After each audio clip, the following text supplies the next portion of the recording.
Hello viewers, welcome to my channel. Welcome to another episode of Shirley Rocks Crashes Into the Ground. War Thunder. Decided to do a bit of a tutorial video. A few little tips I picked up and just give you a bit of a guide around the interface of the game. I did do an epic half-an-hour video the other day, but unfortunately due to sound gremlins my sound actually recorded and I did sound like a chipmunk.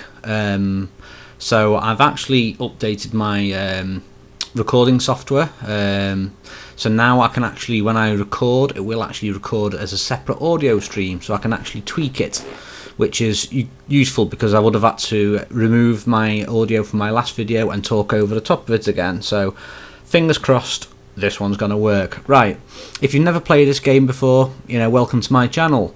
When you first start the game, you're presented with a screen here. As you can see at the bottom down here, you have your countries. Currently I've got USA selected. Then we move ahead to Germany. Now we go to the Russian plains, and this one here is the British plains. And finally there is the Japanese planes. Now I'll show you the British. When you start off, you basically start off with your two planes here. So I've got a Fury Mark 1 and a Nimrod Mark 1. Nimrod. That's a name. that's a pretty awesome name. I think that's a nickname in the UK for something else other than a plane. So basically when you start out, you've got these two planes. Press triangle. This brings your research tree up. So as you can see here is the planes I've actually got access to at the moment. If I expand that, you can see Fury and Nimrod. Now in order to use all these other cool planes, you need to actually research them. And as you can see, there's different tiers on all of these. This is tier 1 down to tier 2. And it basically says there's like, to rank 2 you need to have 6 units of the previous ranked vehicles and all previous ranks unlocked. So you got to unlock all these along here. So 6 vehicles would be, I guess, 2 in here, 3, 4, 5. Well, you're going to get 6 anyway, aren't you, with unlocking all these. In order to choose what you want to research, you simply click on the no, don't click on that one. That one. No! It's because I'm highlighting the wrong thing. The cursor's on one thing and this is on the other, which is a PlayStation annoying problem. This is how not to do it. It is quite frustrating, the interface for this. Right, so you basically click research. Now I'm choosing the Blenheim, which is a bomber, I do believe. Or you can say, I want to choose the Hurricane. And in order to actually research, you need to do missions. And you do the missions, you will get research points, which are these up here. You also get a silver lines, which is a form of currency here. And also there is also a Golden Eagles currency, which is a premium currency. So they want you to, purchase that, or you can buy a monthly subscription as well. Now, another thing you can do in here is, once you start unlocking vehicles, I'll show you on this one, you can start messing around with your vehicles. So if I go in here, I'll show you customization. Well, I will if it selects. Mouse and keyboard are the best way of controlling this, which you can't on the PlayStation, unfortunately. Right, you can put decals in your plane. So I really do dislike the touchpad on the PS4. It's evil. Oh, R2. Little tip, R2 is select. Now, you can now put the, all these up here you have to pay for. These are the freebie ones down here. I don't know whether there should be some. Let me try and highlight one. Trying to select some more. Yeah, if you're coming from the PC to this, personally I'm used to playing PC games and the controls are really frustrating on this sometimes. The slightest touch makes your mouse act like you've taken far too many drugs. Not that I would know that, of course, and I'm not condoning it. I'm just trying to click here. Do you see where the little slider is there? And it's not letting me do it. Right, we're going to choose this instead because we've given up on that. Okay, I now have my cool sticker there, and you can L1 and R1 will reduce the size of it. So I want to stick mine on the side of my plane, so I want to make it a bit smaller, and I also want to move it, so I'll position it here. And you can also press up, which hopefully should add it to the opposite side, like a mirror image. In order to place it, I think you just press R2. Okay, so now I have my cool little sticker. You can put a few little decals on, which is pretty good. Right, what else can I show you? Yeah, so that's basically your countries. You don't start off with a lot as I've shown you on here. When you actually progress, you unlock more planes, and you can also choose modifications for the planes, which, if I go into this one, these are just things which will make your plane, you'll climb faster, you'll fly faster, shoot more powerful. These are all things that you actually do when you're actually these are all actually things that you'll research when you're doing your missions. You get the XP, and then you'll expand. So currently I'm researching engine there. Now I'm going to try and whiz into a game and show you. Oh yeah, also there's the crew option on here as well, where you can increase your statistics. You get research points there, as you can see I've got 7, and you can apply these research points to your different things, so you can see further, you can stand better G-force tolerance, so you won't pass out or black out in your turns. Other than that, oh yeah, you can also do test flight as well. You can test flight any of the planes you've unlocked. An important option is, if you press options, is menu.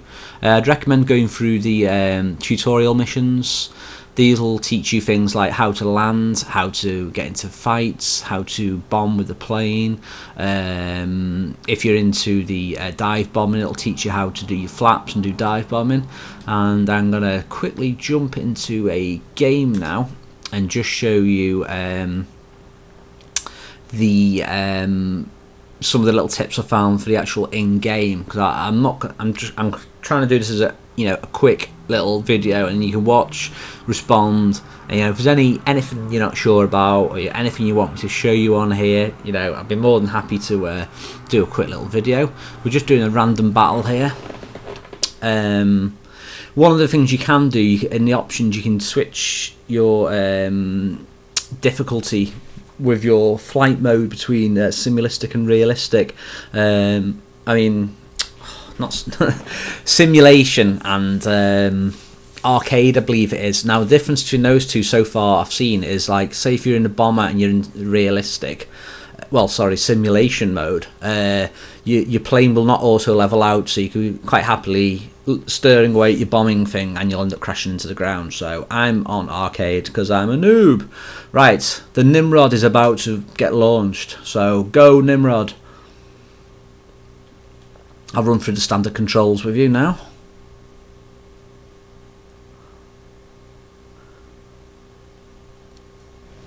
Okay, you start off, you're flying.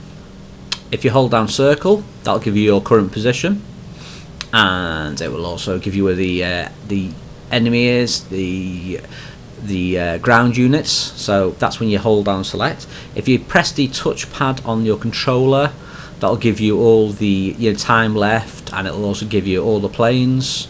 So as you can see, I seem to be the only Nimrod. Is a Nimrod against this lot of people or something?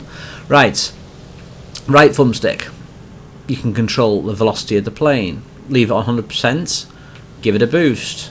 When it says W, it doesn't say it on this one. There must be on. It says 110% on some planes. It says WEP. It's when you're doing like the turbo mode, but I wouldn't leave it on too much because you can actually burn the engine out, and then you will plummet to the ground. Another little tip is hold down on the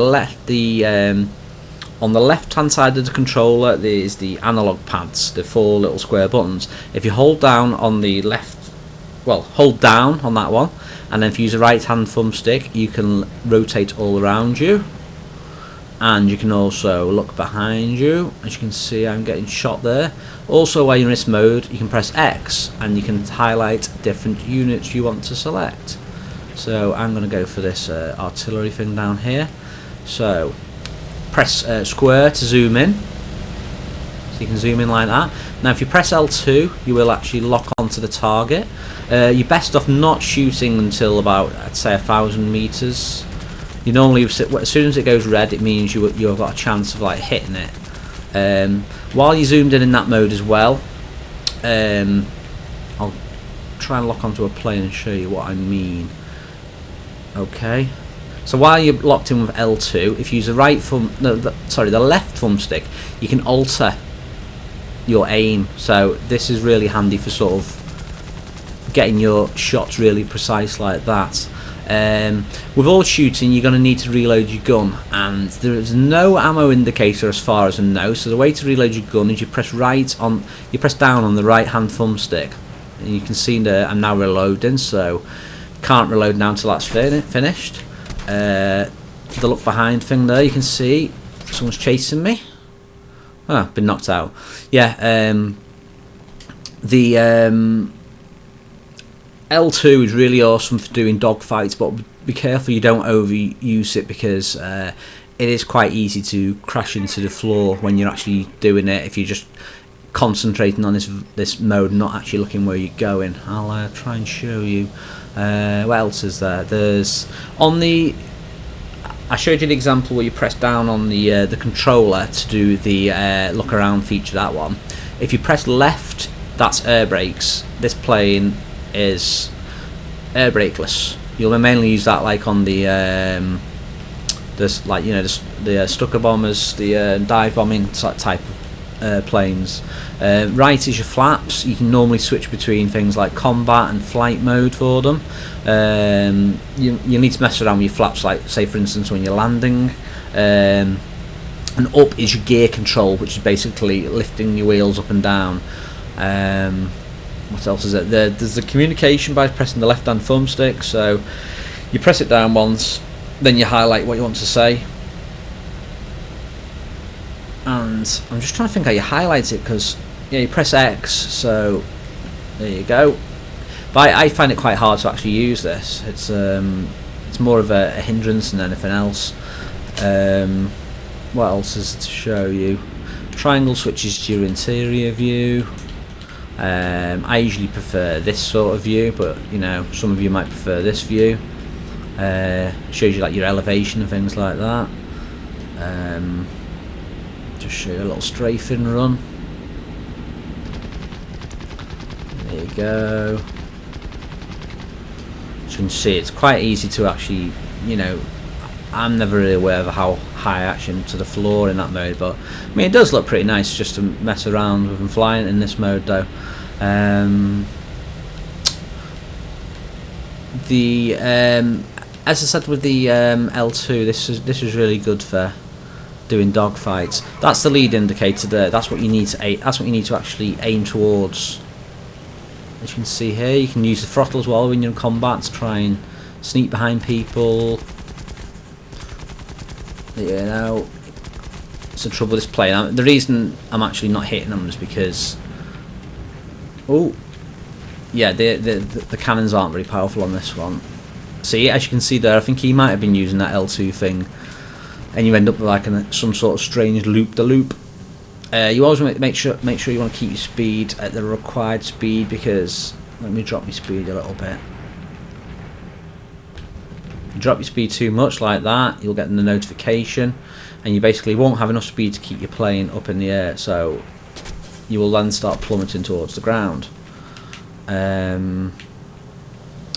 So make good use of the of all these features really. Make good use of the L2.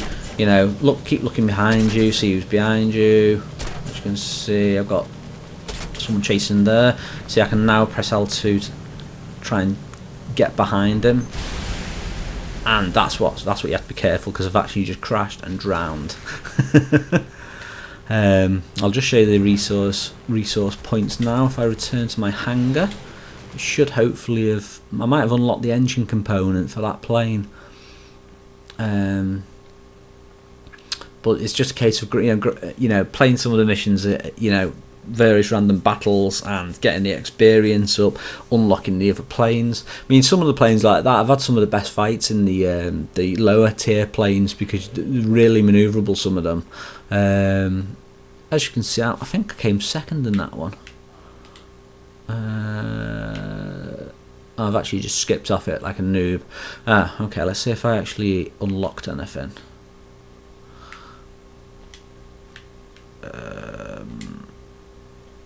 It also as well, when you the plane I was flying then was the Nimrod. Now you only get experience to unlock the various bits and pieces for that plane if you actually fly that plane, which is a bit of a pain. There you go. So as you can see, I've unlocked engine and compressor. I don't think you actually need to unlock every single item to get to the next tier. Correct me if I'm wrong, anyone. But these basically just like, like say for instance that compressor there, if I buy that, that is buy. Right, yeah, that compressor, I've just uninstalled it. I'm trying to actually bring up the information for it. There you go. Okay, so that basically gives you more horsepower for your engine, make you climb faster, and make your turn times reduced. So it is worthwhile buying all the upgrades. Think really that's just about it for that video. So if there's anything else you'd like to see in the options, just leave me a comment in the video and I will throw a little video together for you. Alright, this is Shirley Rocks signing out.